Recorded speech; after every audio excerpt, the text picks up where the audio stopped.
Hey guys, welcome back to the channel. Today we have a 2005 Ford Explorer built in 904. So it's a 05 model year, and we're gonna try to fix the dreaded coolant leaking out of the heater valve. So I'm gonna show you, the heater valve is right there, and I got the brand new one right here. So when we come back, I'm gonna show you how to do that.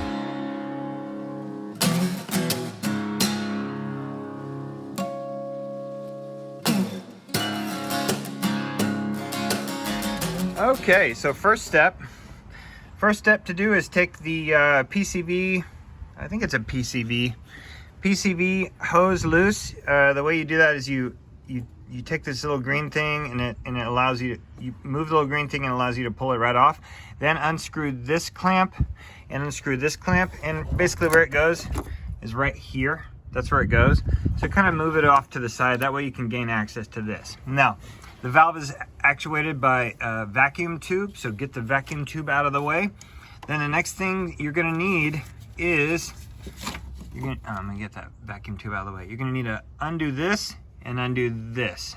These are the two you're gonna need to do.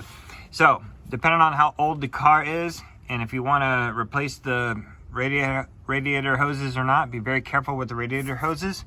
If you find that they're too far deteriorated, you have to go get more. Okay, once you've undid the clips, move the hose clamps up on the hose a little bit, then you can access the actual valve. So the hose should pop right up. See how that happens like that? Not too much was spilled. You're also gonna do the bottom one too. Just pull it right off. Now, when you're buying a new one of these valves, it's very important to note where the arrow is. Okay, so the arrow is pointing up on mine, actually up towards this actuator. Now, the other one they sell, the same car, doesn't have that one. So make sure that they both match. See how the up arrow is towards the actuator? Everything's the same. Then you just install it in the reverse way that you took it out. So I'm gonna put the camera down so I can show you how this goes in. Okay, so I've placed it in line. I've actually put the clamp exactly where it went. If you're reusing the old hoses, if they're still good, make sure you line the clamp up where it was at for however many years. This one's been there for 17 years. Still good, but line the clamp up where it used to go. That'll allow it to seat properly. Also, the bottom one, I need to put that clamp up in just a second. Another note, these little tabs, I bent down. If you can see this little tab right here, the one right there, you can't really see it, but it's right here. This little tab where the top of my fingernail's on, it was sticking straight up like this, so it wasn't allowing me to clamp it all the way down. Straighten that tab out to where you can actually clamp these. Oh, you see how this one is? See how that one's out like that? It won't allow you to clamp it exactly perfect. So when you flatten it out, you're able to clamp it harder. But anyway, I'm gonna put the other one on, and then I'm gonna put the vacuum tube back on.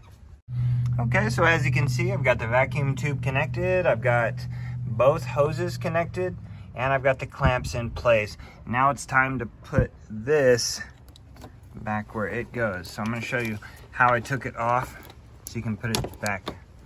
All right, so basically put the throttle body part on, just snug it up, and then this side's easy too.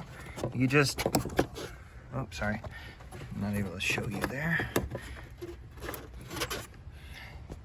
All right, so this side we're gonna manipulate it around and get it. I'm trying to do this with one hand, and I was able. But you see this little thing? It's a tongue and groove kind of thing.